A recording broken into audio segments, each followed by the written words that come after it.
દાહોદ બાદ ભરૂચમાં મનરેગા કૌભાંડનો થયો પર્દાફાશ। મદદનીશ પ્રયોજના અધિકારી પ્રતિક ચૌધરીએ એ ડિવિઝન પોલીસમાં નોંધાવી ફરિયાદ, જેના આધારે તપાસ થઈ તેજ। ભરૂચ પોલીસે જિલ્લા ગ્રામ વિકાસ એજન્સી સહિત સંબંધિત કચેરીઓમાં તપાસ કરીને કૌભાંડમાં દર્શાવેલા તમામ કામોના દસ્તાવેજો જપ્ત કર્યા છે। આ કૌભાંડમાં રિપોર્ટ સબમિટ કરનાર ઇજનેરો પણ શંકાના દાયરામાં છે, જેથી જેમણે ફાઇલ પાસ કરી તે તમામ અધિકારી અને કર્મચારીઓને નિવેદન માટે પોલીસ સ્ટેશન હાજર થવા માટે પોલીસે સૂચના આપી।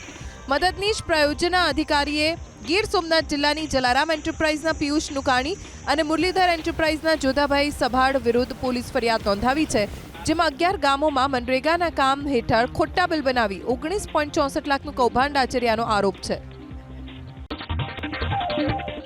દાહોદ બાદ ભરૂચમાં મનરેગા કૌભાંડનો થયો પર્દાફાશ। મદદનીશ પ્રયોજના અધિકારી પ્રતિક ચૌધરીએ એ ડિવિઝન પોલીસમાં નોંધાવી ફરિયાદ,